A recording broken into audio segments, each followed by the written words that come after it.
Yours insincerely? I'm sorry, Miss Flannery. If you're not, you will be. I'm docking you $1. Not $1. Insincere trust. Make it 2. Jimmy, leave me alone. Personal matter. Not on company time. Not another $1. Sincere trust. Jimmy, we have nothing more to say to each other. Dillmount! I didn't ask him to call. I don't want him to call. I never want to see Jimmy Smith again. Good. Forget the boys, Dillmount. Get yourself a canary. No canary in a cage for me. This canary's ready to fly free. Cut the cord. Is that the man I once adored? He's nothing but an albatross. No way lost, double cross. Forget about the boy. Pull the plug. Ain't he the one who pulled the rug? He's lower than an alley cat, dirty rat, and I flatter. Forget about the boy. Forget about the boy. Forget about the boy. And in the moonlight, don't you think about him. Sister, you're much better off without him. You could blow the blues a kiss goodbye and put the sun back in the sky. When he comes crawling, I'm not falling. Shout, hooray and hallelujah. Now me and Mr. Roll are through. I'll find myself another beau who I know is no rover. Forget about the boy. Forget about the boy. Forget about Jimmy. Oh, Jimmy.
The phone rang 11 times before I finally answered it myself.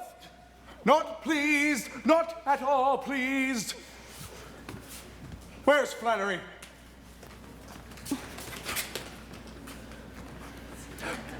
Back to work!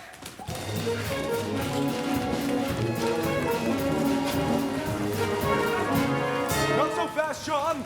I want a word with you alone. Another crisis, Mr. Grady. A big one, John. The last batch of carbon paper was not up to snuff. Write a memo to head of supply. Really read his beads. Read beads. Pin his ears back. pin ears. Really go after him. Really go after him. Oh, Mr. G. Who? You. Do ya have a mo? A what? A moment. I would love to get a man's opinion of Rudolph Valentino. Okay. I mean, in The Chic, he takes Agnes airs by brute force, and she enjoys it. She really, really enjoys it.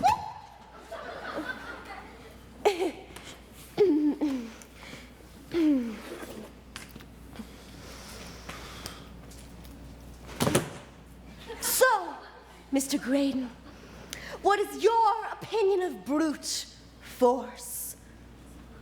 I'm not for it. Not for it at all. That is not what women really want these days. Give them a man they can trust. Tom Sawyer at 20. I never read Tom Sawyer. Was he sexy? He was 12. Well, if you got it, you got it. I got it. Millie, we have to talk about last night. In case you didn't get the message by my slamming the phone in your ear, let's pretend last night never happened. Come on, you can't be serious. Leave her alone! What?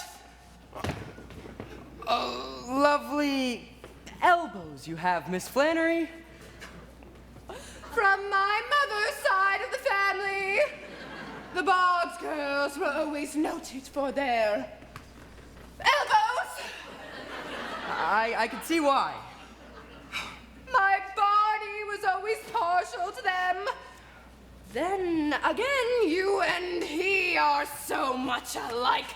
Get out! Get out! She never wants to see you again! That can't be true. You better believe it, Mr. Man. Millie! Thank you, Miss Flannery.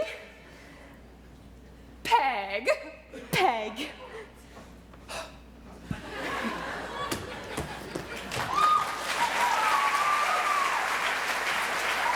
Millie, I hate to bother you at the office. More research on how the other half lives.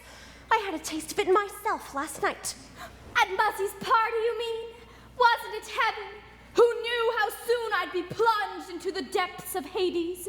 Funny thing about remorse. Oh, Millie, I feel so dirty. He had this peculiar grin on his face as he went to shake my hand. Only, it wasn't my hand he wanted to shake. He pounced. I couldn't breathe. He takes your breath away. I felt in the pit of your stomach. my knees buckled. No wonder you couldn't get away from him. And as far as you knew, I was gonna marry my boss. You mean you're not? I most certainly am. Oh, Miss Dorothy, promise me that no man will ever come between us. As if anyone could take the place of my best friend. But what has this got to do with my audition for David Blasco? Oh, that was this morning. How'd it go? Fine, until he pounced. Him too? Boy, you really been through it. Millie, do I look like the sort of girl who would allow a man to take liberties? You look helpless, which is even better as far as men are concerned. They think they can get away with it. Well, take a page from my book, Miss Dorothy. Callus up, shorter skirts, higher heels, and you're not gonna like this. Cut your hair. Cut my hair? No more little girl lost in the lion's den. What I'm giving you is the fashion equivalent of a whip and a chair. Oh, tame the beast. No time like the present. Oh, John, be a good old scout and ring up my handball court. Reserve a court for 6:15, will you? Yes, sir. Gotta work up a good sweat, edgy in the gut, tighten up. Oh, sweet mystery of life, at last I found you. A handball court for 6:15. I know at last the secret of it all.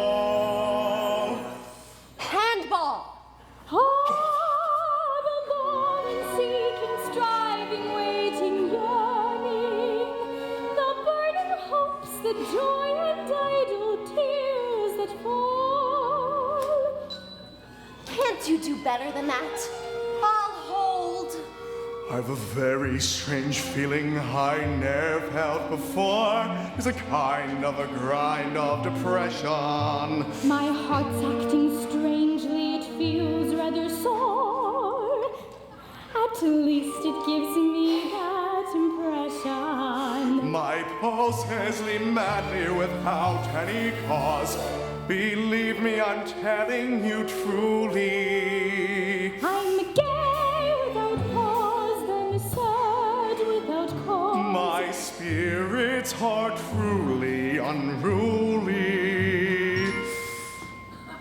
For I'm falling in love with someone, girl. I'm falling in love with someone and a world. Yes, I'm Falling in love with someone and to see. I'm sure I could love someone like me if someone would only love me.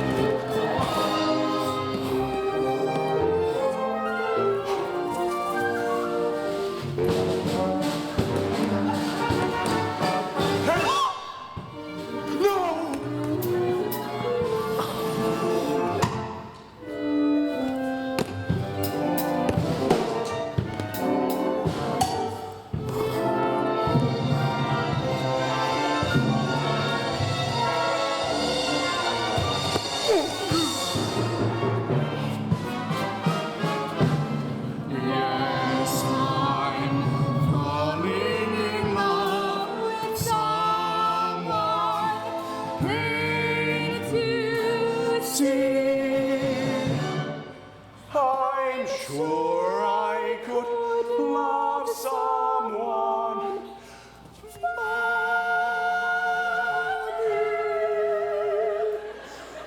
if someone would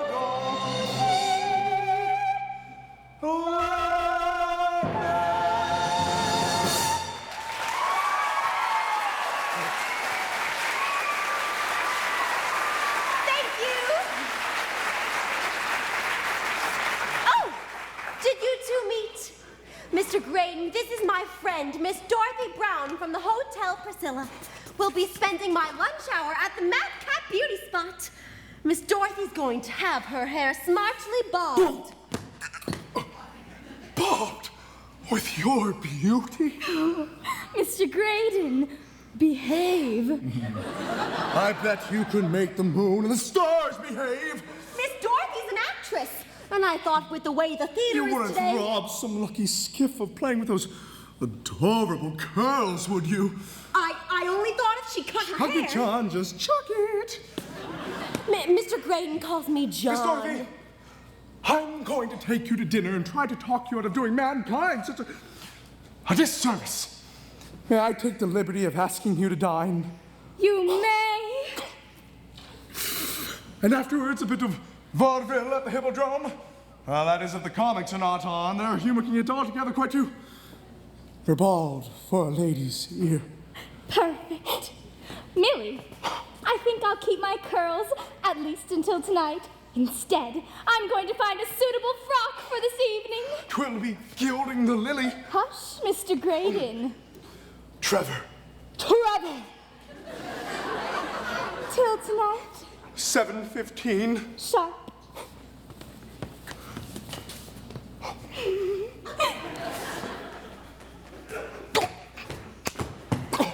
That Miss Dorothy!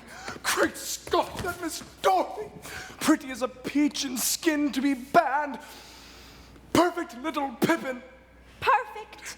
Oh, what a dandy little bundle for a fellow to cuddle. Dandy. Say, imagine all that sweet softness in your arms. Yes, well, make dinner reservations at the Plaza, will you? The candle nook room, quiet corner in the back for two. I think Miss Dorothy is for the Plaza, don't you? Oh, and John, flowers. There's a florist around the corner. I'll order from them. That's using the old bean. Roses. Red. 2 dozen. 2 dozen. Long-stemmed. Long-stemmed. Plump. On the fat side.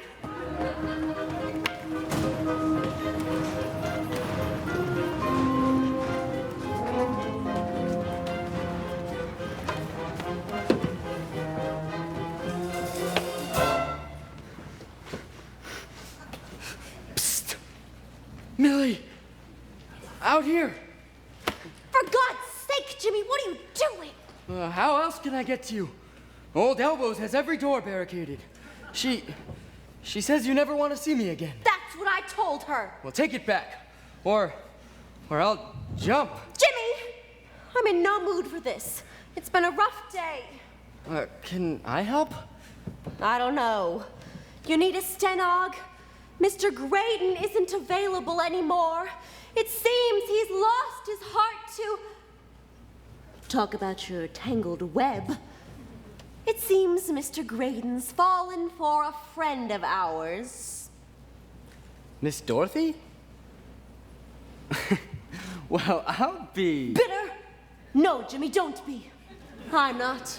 I'm really not. Love swamped him. We're too young to live a life of hate. I agree. So let's kiss and make up. Or make up. Maybe our kissing wasn't such a great idea. Or maybe you prefer kissing Miss Dorothy. What are you talking about? Don't deny it, Jimmy. I was giddy from champagne, but I saw you leaving her room. What do you think we were doing? Gee, I can't imagine. Not that I have to. She told me everything. Then you've got your wires crossed. Yes, I did go to her room last night. I had to talk to somebody. An intimate conversation from the looks of it. As a matter of fact, it was. I've been so confused lately, Millie. So mixed up. Ever since you tripped me, life's been topsy-turvy. Like now, for instance. What am I doing on a window ledge hundreds of feet in the air? I don't know. But can you answer it inside, Jimmy? You're making me nervous. No thanks. I like the view. The world looks different from up here. Better or worse? You tell me. It's just the same skyline I see every day. I'm talking 20 stories beneath us. Dozens of buses, hundreds of cabs, thousands of people way down below, wandering to and fro. Tireless people, no time to lose, crowding the avenues and parks. On their marks, racing fast, quite a cast. Millions of people pick any